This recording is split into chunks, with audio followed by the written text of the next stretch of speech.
Hi, Dave Scotland for cgswot.com, and welcome to another tutorial. We're going to be using text again, logo style text again, but this time we're going to have a look at an effect that a lot of people have trouble with or can't quite work out how it's done, and it's the Starglow dynamic sparkle. And when I say dynamic, the sparkle actually continuously moves across the surface based on the highlighted areas of the image, and it's a little trick that we do with some fractal noise and a little bit of matting. And so I've just used a very basic logo to show you the technique, but you can use the technique once you learn it on a number of different compositions. So this is the effect that we're going to try and shoot for, and we've got a little bit of a sheen sort of moving across the surface just to show you how the sparkle reacts to the changes in value. And so we'll get started. First thing we need to do is create a new composition. So if you go composition, new composition, and we're going to go with a 720 by 395 square pixel. I work in 25 frames, being in Australia, and 175 frames long should do us. And with our blank, we're going to start with a bit of text. So if we click our text tool, and we'll just type in the center here any text you want, and we'll just play with the settings there a little bit. I'm just going to bring the size down just slightly, and just going to move our spacing in, something like that's fine.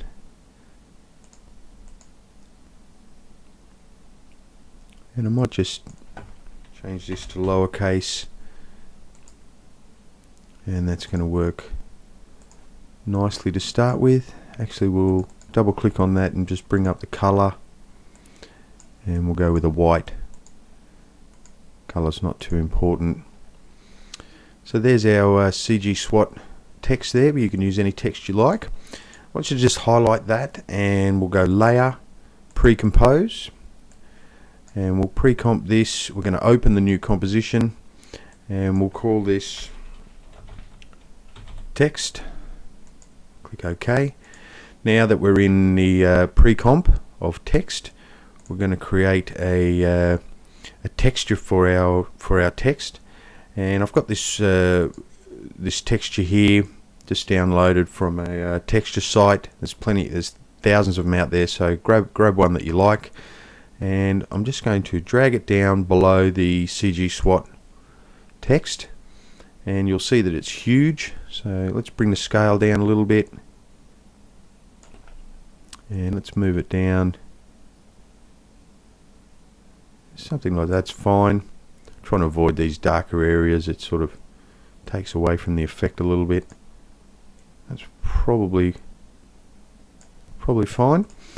Now what we're going to do is track mat that texture to the CG Swot shape, but before we do that, let's duplicate the texture. We'll go Control D so that we've got two textures there. That's just so that we can create a base plate later on, but for now we'll just hide that bottom one, and we're going to use a alpha matte, and you'll see that now we have our texture. And what we can do is just slide our texture around until we get something. We'll probably even scale it down a little bit, just until we get something that reads sort of a little bit more interesting. It looks like our text is a little bit small. Let's double click on that and just drag the size up. That's probably going to be fine, and we'll just scale our texture back up a little bit, and that's looking pretty good. In fact, what I might even do is just scale the texture to squash down a little bit, and just move it around until you've got something that you like. That's probably going to work fine there. Okay, so let's give our texture layer some layer styling. So let's right click, layer styles, and the first thing we'll do is give it a bevel and emboss, and we'll just slide this up a little bit, give us a bit more room. The bevel and emboss settings, we'll just play with those a little bit. I mean, they're pretty close to what we want. I'll just crank up the white value there and turn it to normal rather than screen, and the dark value I think is fine where it is. Size looks okay. I think that's fine.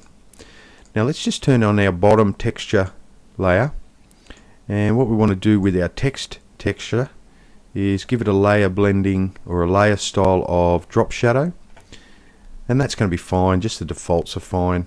It's really not the text is really not the important part of this tutorial. It's the Starglow animation or dynamic sparkle animation.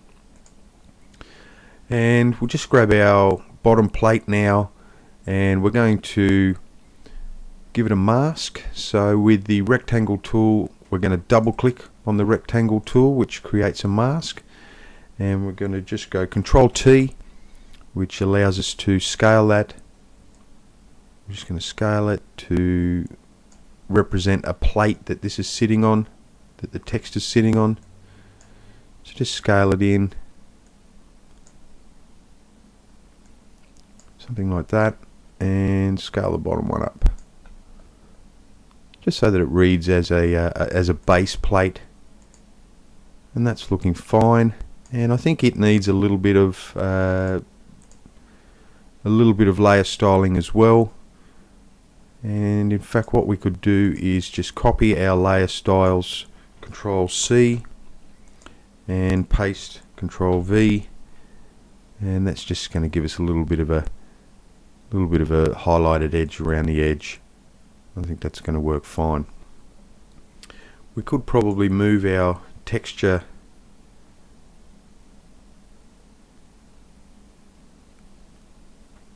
we'll just grab the mask and hide it there, and Control T, we'll just move it down a little bit, and then grab the whole layer and move it up, just so that we've got a little bit more interesting texture happening there. That looks fine. Okay, so that's our text taken care of, and we can start the sparkle happening now. So what we want to do is start a new composition, create a new comp, same size, same length, click OK. We've got our blank comp there, and then from the project window we'll just hit enter and rename that comp Sparkle, and then we want to drag our text onto that sparkle, and there it is there. So what we want to do is give this a little bit of color treatment, and the first thing we need to do is give it a color correction and tint. It's just off screen a little bit there, but rest assured it is in the menu. And then we want to give it a color correction and levels, and what we want to do is really crush those whites down until we get something that we're looking for, where just the highlights and the highlighted areas on the texture are going to shine through, and that there's probably what we're looking for. I don't think we'll need too much more than that. You can always play with this to suit yourself. And what we're going to do is create a new solid, and we're going to make the solid color white, and just go OK to that, and we're going to move that down underneath the text.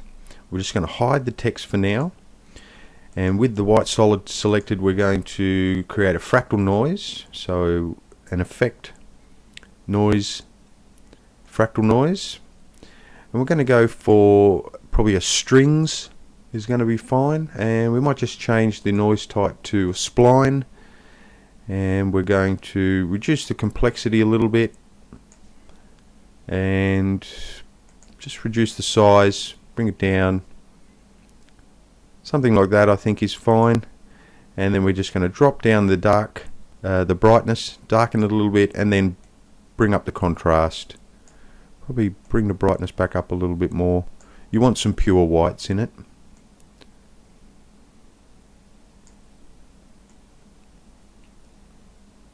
And that looks pretty good. Now we're just going to give this a little bit of simple animation with a little bit of code. And if we alt click on evolution, we can type in time times 60, and that's just going to give us a little bit of movement over time. I'll just give that a RAM preview, show you what that looks like. And that's working fairly nicely. We could probably increase it a little bit. Let's go up to 90. Give that a RAM preview. It's important to get the right sort of movement because this is going to drive that dynamic sparkle. We'll go OK to that, and we'll just close that down a little bit. And what we're going to do is use the text, the highlighted areas of the text, as a luma mat of that noise solid.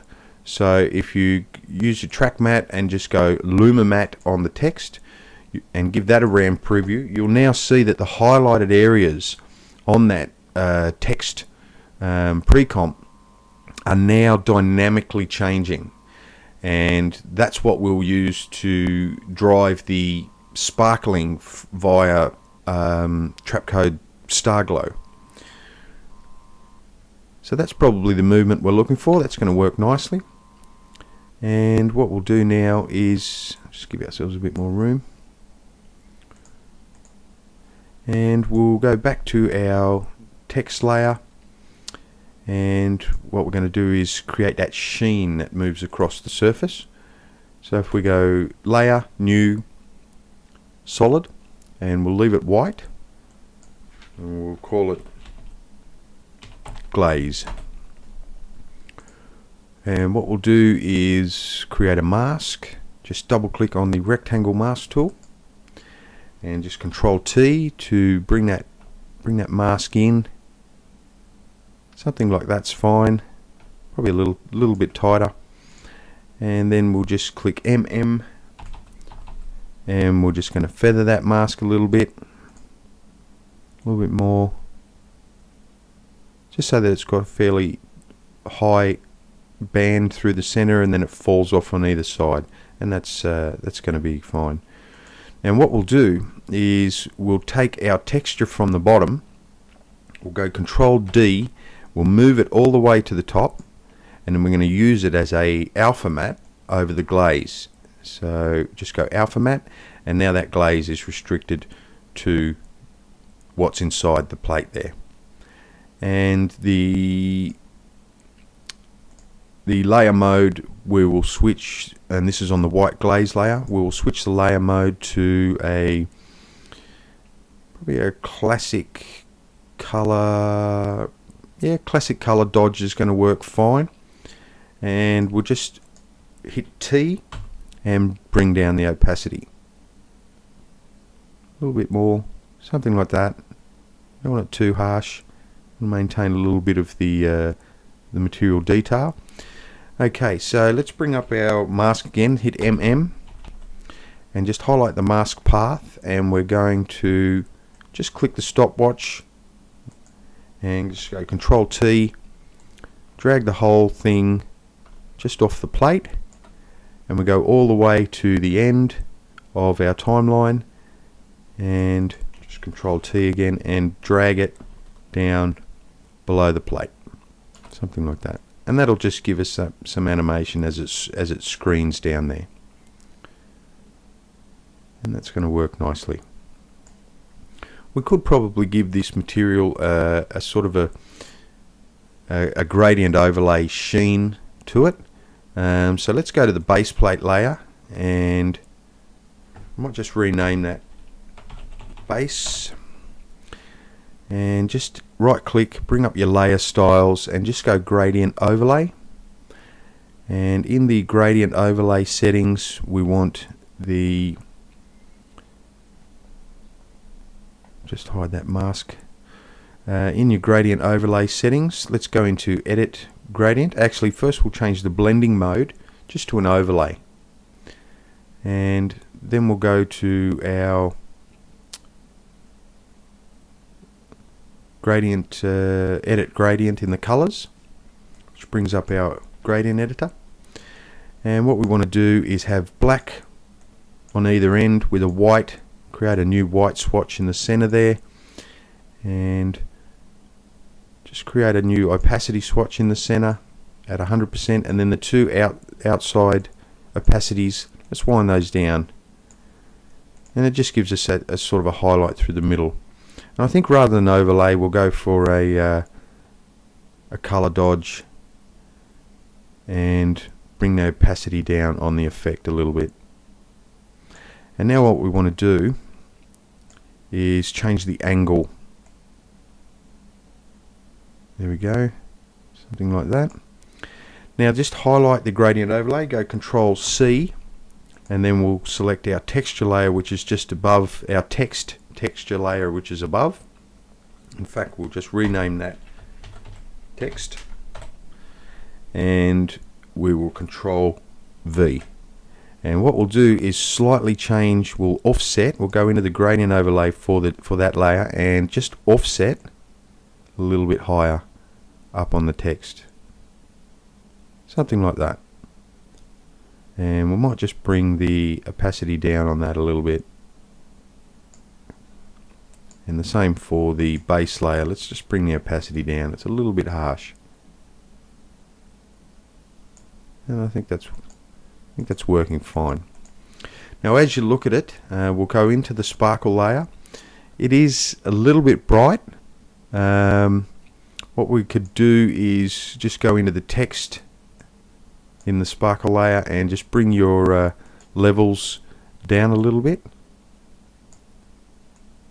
and then crush them back up. Something like that's fine.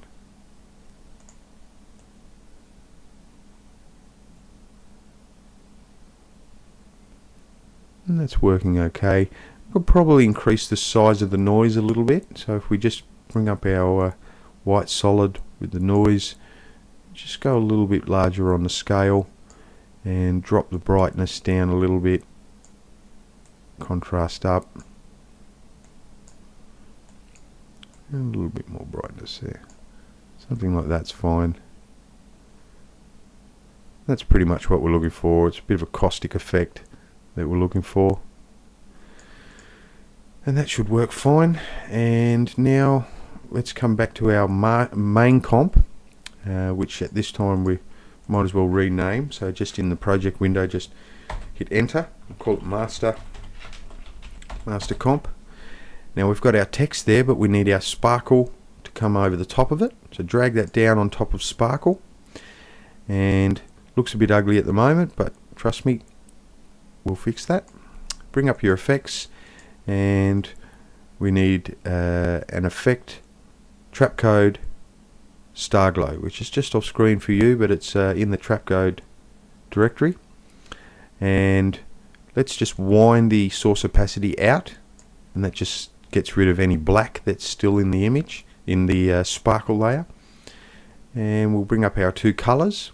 We want one color for A, and that color will be white, and for B, one color, and we'll just make that just an off-white, just drag it into blue just slightly, not much at all.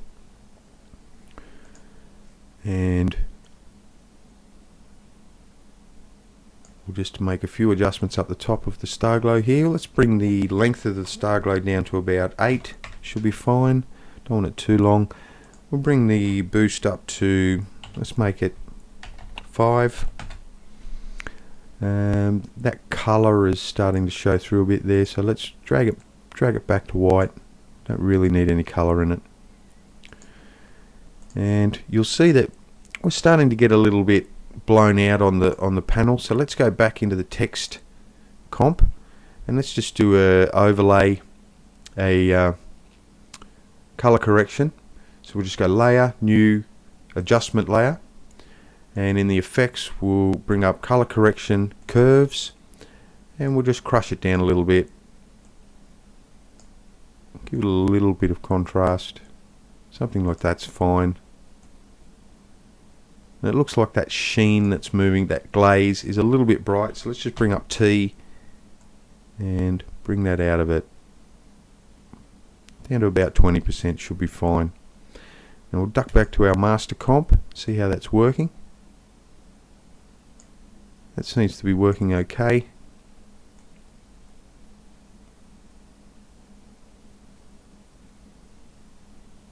So far so good. What we'll do is just give it a bit of a background. So we'll just go layer, new, solid, and we'll just make it black. Color's not too important. We'll just call it BG. Drag it to the bottom, and with it selected, let's add an effect of generate ramp, and we're going to make it a radial, and we'll swap the white to a black color, and the start color can start at black, and then we'll go just into the blue ever so slightly, something like that. Just make sure that's working. So we'll put the start color about here. Might just bring that blue level up just slightly, and then we'll grab our other gradient marker, just bring it out. That's the black marker here, and that's going to be fine for that background element. We could go for some stars, so we'll just go new solid and call it stars. These are fast and nasty stars. Drag it down on top of the BG, and we want to create a noise, fractal noise. We'll drop the complexity down to 1, transform, scale it down to 2, drop the brightness down, and contrast up a little bit, and just bring the brightness down until you're happy with the amount of stars that are there. That's probably enough. Now just change the the stars mode to add, and that'll bring the blue back in as the stars will add over the top. And the other thing we need to do is just grab our sparkle layer and turn it to an add, and we might give it a bit of glow as well. So just with the sparkle selected, we'll go stylize and glow, and probably just bring the radius out a little bit more. Maybe just drop the intensity down to 0.5. That should be fine.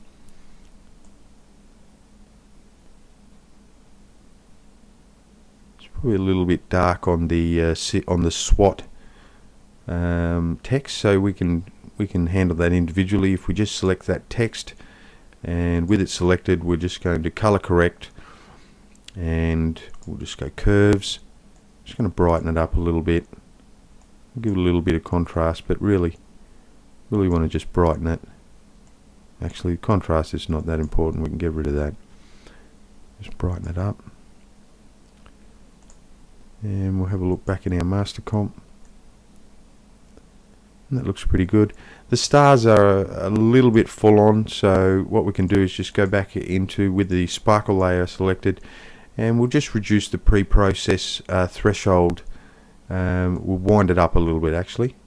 Wind it up to about 200, 220. And we'll just see how that's working. Yeah, that looks fine.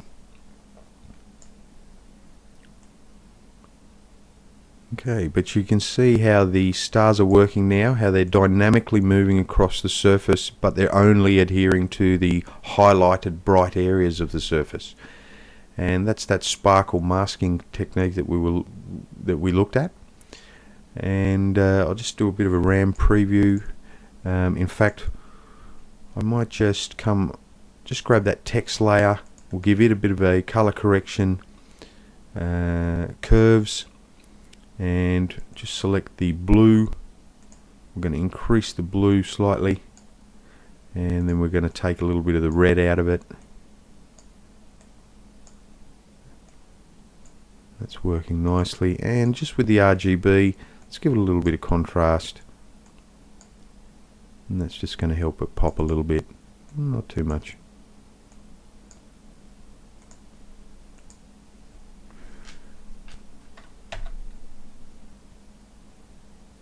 Okay, giving a bit of a RAM preview now, and it looks like it's sparkling the way it should. Zoom in, and things are definitely sparkling the way they should there. I think what we could do is just give it our special source over the top. So if we just go layer, new, adjustment layer, this is quite a handy trick to give it a little bit more of a glowy, ethereal feel. And just with the adjustment layer selected, we're going to add a blur, fast blur, repeat on edges, and let's blow that, let's go about 12, and you'll notice it goes blurry all over. And if we change the mode to screen, that just gives it that ethereal glow. And we can bring up the T for opacity and just bring that down until we get something that we like there. That looks pretty good.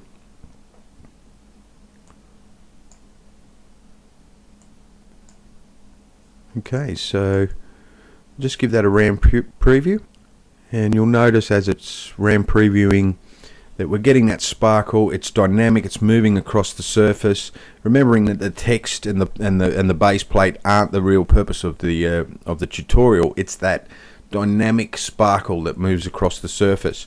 And you could use a similar technique for getting the stars in the background to actually sparkle by using the stars as a luma mat on top of, instead of using that text pre-comp that we used where we crushed the levels down to just emphasize the highlights, we could actually use the star field in the background as the luma mat and have the noise move across and use the sparkle, the star glow effect on that pre-comp to generate sparkling stars in the background. And it's a very handy technique. And as you can see there, it's something that you can really bring a little bit of magic to quite a boring surface or layer or composition. And I highly suggest that you sort of give this technique a try. In doing so, you'll probably introduce yourself to some really handy techniques that can be used with other effects as well. So until next time, bye for now.